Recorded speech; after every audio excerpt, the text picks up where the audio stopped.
Breaking news చూస్తున్నాం. BRS MLC Kalvakuntla Kavitha పైన case నమోదైంది.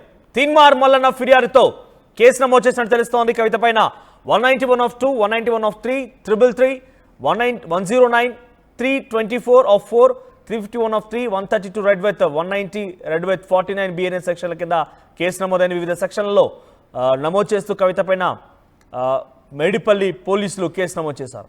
కేసు నమోదు తర్వాత మేడిపల్లి పోలీసులు అటు తీన్మార్ మల్లన్నకి ఎఫ్ఐఆర్ కాపీ అందించినట్టు తెలుస్తుంది. ప్రస్తుతానికి కవిత పైన కేసు నమోదు విషయంలో బీఆర్ఎస్ పార్టీ జాగృతి కార్యకర్తలు కూడా కొంత ఆందోళన చేస్తూ ఉన్నారు. వారంతా కూడా పెద్ద ఎత్తున అటు మల్లన్న మాట్లాడిన మాటలపైన నిరసన తెలిపడానికి వెలిగితే మాపైనే దాడి చేసి మమ్మల్ని కొట్టి మళ్ళీ మాపైనే కేసులు పెడతారంటూ కూడా వారంతా మరోసారి ఆందోళన బాట పట్టే అవకాశం కూడా కనబడుతోంది. కవిత నుంచి నాకు ప్రాణహాని ఉందని అన్నారు తీన్మార్ మల్లన్న. పోలీసులు నాకు రక్షణ కల్పించాలంటున్నారు. ఎప్పటి నుంచో బీఆర్ఎస్ పార్టీ వాళ్ళను చంపాలని చూస్తున్నారని, కవిత అనుచరులు 50 మంది నా ఆఫీస్పై దాడి చేశారని చెప్పి తీన్మార్ మల్లన్న అన్నారు. నా గన్మెన్ నుంచి గన్ లాక్కొని నన్ను చంపాలని చూశారు. కవిత అనుచరుల దాడిలో నా చేతికి గాయాలయ్యాయని చెప్పి కూడా తీన్మార్ మల్లన్న చెప్తున్నారు. ఆ చేతికి గాయాలైనటువంటి ఆ విజువల్స్ మీరు సెకండ్ బాక్స్లో కింద చూస్తున్నారు. సో ఆ దాడిలో తీన్మార్ మల్లన్న చేతికి గాయమైనట్టు కూడా కనబడుతోంది. అయితే గన్మెన్ దగ్గర నుంచి గన్ లాక్కొని కూడా నన్ను చంపాలని ప్రయత్నం చేశారని చెప్పి తీన్మార్ మల్లన్న తను ఇచ్చినటువంటి ఫిర్యాదులో పేర్కొన్నారు. మా ప్రతినిధి ప్రస్తుతానికి మేడిపల్లి పిఎస్లు కేసు నమోదు చేసినట్టు తెలుస్తోంది. At the same time Teenmar Mallanna ఇచ్చిన ఫిర్యాదు మేరకి కవిత తన అనుచరుల పైన ఎవరెవరైతే అక్కడికి వచ్చి ఆఫీసులో కొంత ఆందోళన చేపట్టారో, నిరసన వ్యక్తం చేశారో, దాడి చేశారో వారందరిపైన కేసులు కూడా నమోదైనట్టు తెలుస్తోంది. సో సుమారుగా 50 మంది తన దగ్గరికి వచ్చి తన కార్యాలయంలో తను ప్రజా సమస్యలపైన వినతులు స్వీకరిస్తూ ఉండగా ఒక్కసారిగా వచ్చి మల్లన్న డౌన్ డౌన్ అనేటువంటి నినాదాలతో, కవిత జిందాబాద్ అనేటువంటి నినాదాలతో అక్కడికి చేరుకొని నా పైన దాడి చేశారని చెప్పి తీన్మార్ మల్లన్న తన ఫిర్యాదులో పొందుపరిచారు. సో ఈ ఫిర్యాదు ఆధారితంగా ప్రస్తుతానికి ఎమ్మెల్సీ కవిత పైన కేసు నమోదైంది. మరిన్ని అప్డేట్స్ మా ప్రతినిధి పెట్రిషియా సిద్ధంగా ఉన్నారు. పెట్రిషియా, సో కవిత పైన ఎటువంటి కేసు నమోదైంది? ఈ కేసు నమోదవడం పైన బీఆర్ఎస్ పార్టీ కానివ్వండి, జాగృతి ఎలా స్పందిస్తోంది?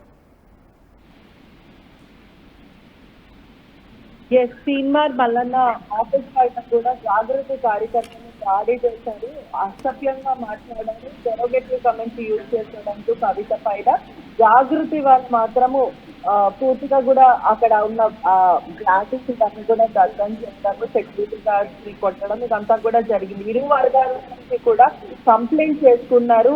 మేడ్పల్లి పోలీస్ స్టేషన్ లో కూడా కంప్లైంట్ ఇవ్వడం అయితే జరిగింది. ఇద్దరు వైపు నుంచి కూడా తీన్మార్ మల్లన్న ఆఫీస్ కి వెళ్ళి మరి జై బీసీ డౌన్ డౌన్ మల్లన్న నీ అంతు చూస్తామంటూ కూడా మల్లన్నని బెదిరించడం ఇదంతా కూడా జరిగింది. ట్రెస్ పాస్ అవ్వడం, సాంబార్ లో ఉన్న అద్దాలు కానీ విధ్వంసం సృష్టించడము, అద్దాలంతా కూడా పగలకొట్టడం ఇదంతా జరిగింది. Meanwhile gunmans alert అయిపోయి కాల్పులు చేశారు. దాదాపు ఒకరు మాత్రం 4 రౌండ్లు అంటున్నారు, మరికొంతమంది 11 రౌండ్స్ అని అంటున్నారు. ఏదేమైనప్పటికీ కూడా కామన్ ప్రజల పైన కూడా ఫైరింగ్ చేయడం ఏంటి, గాలిలో కాల్చడం ఏంటి, ఒకవేళ పొరపాటున ఎవరికైనా తగిలి ఉంటే ఆ పరిస్థితి ఏంటి, బుల్లెట్లు అంటూ కూడా కవిత ప్రశ్నించిన పరిస్థితి అయితే కనిపిస్తుంది. ఒకవైపు ఇద్దరి పైన కూడా కంప్లైంట్ నమోదైంది, మరోవైపు కవిత డీజీపీ ఆఫీస్ కి వెళ్ళడం కూడా జరిగింది. ఈ రోజు మాత్రం విమెన్ కమిషన్ కి కంప్లైంట్ ఇస్తుందని కూడా తెలుస్తుంది. ఒకవైపు తీన్మార్ మల్లన్న పైన కూడా జాగృతి కార్యకర్తలు కూడా కంప్లైంట్ ఇవ్వడం అయితే జరిగింది. ఒకవైపు మేము ప్రశ్నించడానికి వెళ్ళాము, కానీ అక్కడ బౌన్సర్స్ కానీ ప్రైవేట్ గూండాస్ కానీ మమ్మల్ని తోసి పాడేశారంటూ కూడా కార్యకర్తలు చెప్తున్న పరిస్థితి అయితే కనిపిస్తుంది. ఖచ్చితంగా ఒక తెలంగాణ బిడ్డని ఎలా అంటారంటూ కూడా జాగృతి కార్యకర్తలు కూడా ఆగ్రహం వ్యక్తం చేశారు. ఏదైనా సరే కవిత ఈ రోజు విమెన్ కమిషన్ కి వెళ్లే అవకాశాలు అయితే కనిపిస్తుంది. విమెన్ కమిషన్ లో కంప్లైంట్ ఇచ్చిన తర్వాత మల్లన్న ఎలా రెస్పాండ్ అవుతారో అది కూడా చూడాల్సిన విషయం. అనేక కేసుల కింద కేసు నమోదైంది. ప్రధానంగా ట్రెస్ పాస్, అటెంప్ట్ టు మర్డర్ ఇవన్నీ కూడా కేసులు నమోదైన. ఇరు వర్గాల నుంచి కూడా ప్రెస్ మీట్ పెట్టడం, దాని తర్వాత నేను బీసీల గురించి తప్పుగా మాట్లాడలేను, కానీ తను బీసీలకు ఎటువంటి సంబంధం లేదు, ఏ పొత్తు లేదు తనకి అంటూ కూడా మల్లన్న చెప్పడం జరిగింది. దీంట్లో కవిత అసలు అసభ్య పదజాలను మాట్లాడుతూ ఒక తెలంగాణ ఆడబిడ్డని దూషిస్తున్నాడు, ఖచ్చితంగా ఊరుకునేదే లేదు, జాగ్రత్త మల్లన్న అంటూ కూడా కవిత మాస్ వార్నింగ్ ఇవ్వడం అయితే జరిగింది. ఏదేమైనప్పటికీ ఇరు వర్గాల నుంచి కూడా ఇప్పుడు ఎమ్మెల్సీ వర్సెస్ ఎమ్మెల్సీ అనే చెప్పొచ్చు. హీటెడ్ తెలంగాణ పాలిటిక్స్ కూడా మరింత హీట్ అయిందనే చెప్పొచ్చు. రైట్ పెట్రిషా, ప్రస్తుతానికి వరుస కేసులు అంటే ఇటు కవితపై కేసు నమోదుంది, అటువైపుగా కవిత కూడా ఫిర్యాదు అందించింది మల్లన్న పైన కేసు నమోదు చేయాలని చెప్పి. తనకి మల్లన్న చేసినటువంటి డెరోగేటరీ కామెంట్స్ పైన పెద్ద ఎత్తున ఆగ్రహం వెలగక్తో అటు మండలి చైర్మన్కి ఇచ్చింది, ఇటు పోలీసులకు కూడా కంప్లైంట్ అందజేసే ప్రయత్నం చేసింది. సో మల్లన్న పైన ఆయన చేసిన వ్యాఖ్యల పైన కవిత ఇచ్చిన ఫిర్యాదుని ఎంతమేర కన్సిడరేషన్ తీసుకోబోతున్నారు? మల్లన్నపై ఎటువంటి కేసు నమోదు అవకాశం ఉంది? అంటే మొదట మల్లన్న చేసిన డెరోగేటరీ కామెంట్స్ పైన కూడా అసాల్టేషన్ వర్డ్స్ అవి ఒకవైపు మహిళని కించపరిచేలాగా ఉన్నాయి అంటూ కూడా జాగృతి వాళ్ళు వెళ్ళి గొడవ పెట్టడం జరిగింది. అదే కాకుండా వీళ్ళు ట్రెస్ పాస్ అవ్వడం, ఏదైతే కవిత చెప్పడం వల్లనే జాగృతి యాక్టివిస్టులు అందరూ కూడా లోపలికి వచ్చి అటెంప్ట్ టు మర్డర్ చేశారు. ఆల్మోస్ట్ నన్ను చంపేయడానికి మాత్రమే ప్రయత్నించాడు, అక్కడ ఉన్న వస్తువులంతా కూడా దగ్ధం చేశాడంటూ కూడా పోలీసులకు ఫిర్యాదు ఇచ్చిన పరిస్థితి. ముందు పోలీసులు, ఎందుకంటే ఇద్దరు ఎమ్మెల్సీ కాబట్టి పోలీసులు ఈ కేసుని ఎలా డీల్ చేస్తారు, ఎఫ్ఐఆర్లు ఇరు వర్గాల పైన కూడా ఎఫ్ఐఆర్లు నమోదు చేశారు, క్లూస్ టీమ్ ఆధారాలు సేకరించారు. అదే కాకుండా అంతా కూడా ప్రిలిమినరీ ఇన్వెస్టిగేషన్ అయితే ప్రస్తుతం కొనసాగుతుంది. దీని మీద పోలీసులు ఎలా చర్యలు తీసుకుంటారు అనేది కూడా ప్రస్తుతం వేసి చూడాల్సిన విషయమే. అదే కాకుండా 191, 191/376, 127, 109, 351, 307 ఇన్ని అనేక కేసులు, ట్రెస్ పాస్, మర్డర్ కేసులు, పెద్ద సెక్షన్స్ ఉన్న దాదాపు 5 7 జైలు శిక్ష ఉన్న సెక్షన్స్ కూడా పెట్టడం అయితే జరిగింది. దీని మీద పోలీసులు ఎలా స్పందిస్తారు, ఇప్పటి వరకు పోలీసులు దీనిపైన ఎక్కడ బయట ఇవ్వడం కానీ అసలు ఏం జరిగింది, పోలీసుల విచారణ ఎలా ఉండబోతుంది అనేది కూడా ఇప్పటి వరకు పోలీసులు వెల్లడించలేరు. కానీ కవిత మాత్రం ఇవాళ విమెన్ కమిషన్ నీరెళ్ళ శారదాని కలుస్తానంటూ కూడా తన అపాయింట్మెంట్ తీసుకోవడం అయితే జరిగింది. దీని ప్రకారం కంప్లైంట్ ఇచ్చిన తర్వాత మల్లన్న ఎలా రియాక్ట్ అవుతాడు అనేది కూడా వేసి చూడాల్సిన విషయం. రైట్ పెట్రిషా, సో తిన్మార్ మల్లన్న ఇచ్చిన ఫిర్యాదు మేరకు తన ఆఫీసులోకి చొరబడి కవిత జిందాబాద్, మల్లన్న డౌన్ డౌన్ నినాదాలతో ఒక్కసారిగా దాడికి యత్నించారు. తన గన్మెన్లు అడ్డుకుంటే గన్మెన్ దగ్గర నుంచి గన్ను లాక్కొని మరి నన్ను చంపాలని చూశారు, నా పైన హత్యా ప్రయత్నం చేశారు, నాకు ప్రాణహాని కూడా ఉంది అనేటువంటి మాటల్ని తిన్మార్ మల్లన్న తన కంప్లైంట్ కాపీలో పొందుపరిచారు. ఇక్కడ మీరు చూస్తున్నారు తిన్మార్ మల్లన్న అటు పోలీసులకు అందించినటువంటి ఫిర్యాదు ఇది.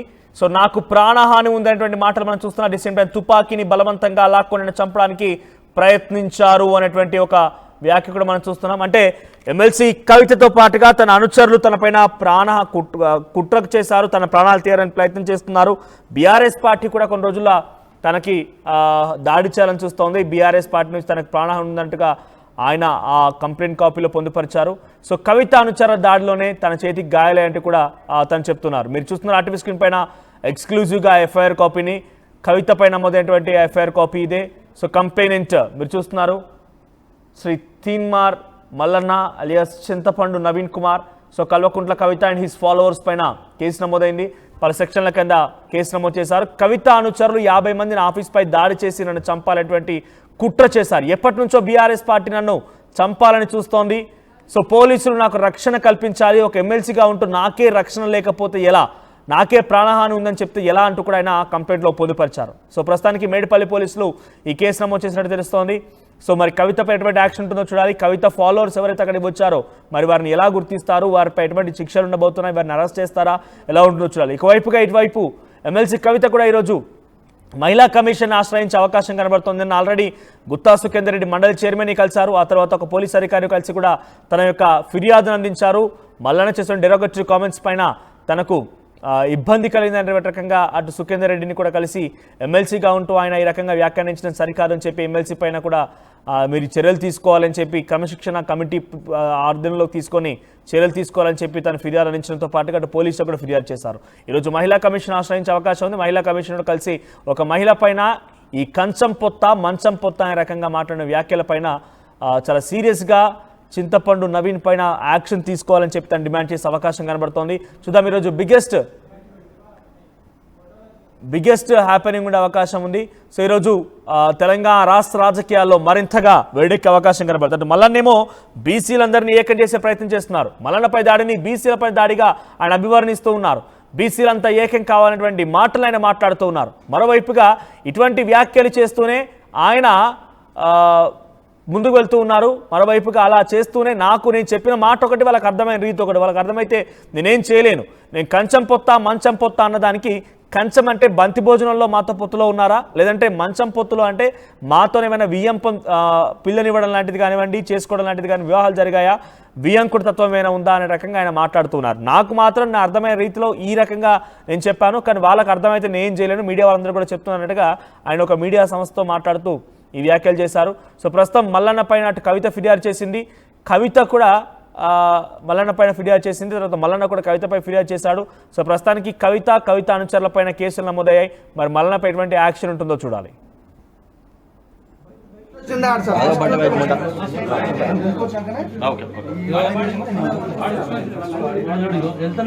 ఫస్ట్ అటాక్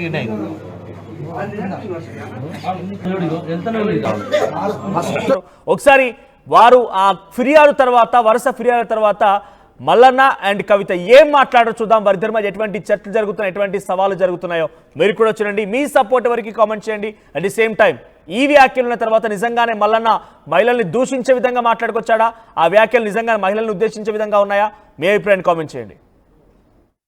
కవిత గారు ఆమె రంగులు గులాలు పూసుకుంటా ఉంది. దునబోతింటే దుడ్డెను కట్టేసినట్టుంది కథ. బీసీలకు 42% ఆర్డినెన్స్ వస్తే నీకేం సంబంధము? నువ్వు బీసీయా? నీకు నాకేమైనా సంబంధమా? కంచం పొత్తుందా, మంచం పొత్తులున్నాయా మనకేమన్నా? నువ్వు పండుగ చేసుకునేది మాకు అర్థం కాలే. ఎస్, మా బీసీలకు 42% రిజర్వేషన్ నిజంగానే వచ్చిందంటే మా ఎస్సీ ఎస్టీ బిడ్డలు పండుగ చేసుకోవాలి, మా మైనారిటీ బిడ్డలు పండుగ చేసుకోవాలి.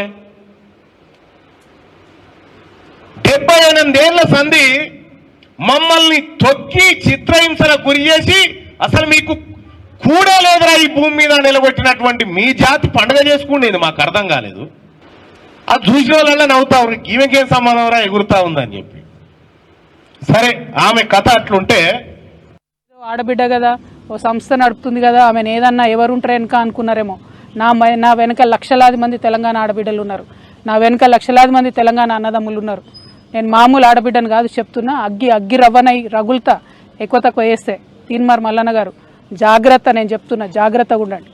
Thank you. జై తెలంగాణ. ఏదో ఆడబిడ్డ కదా, ఓ సంస్థ నడుపుతుంది కదా, ఆమెను ఏదన్నా ఎవరుంటారు వెనక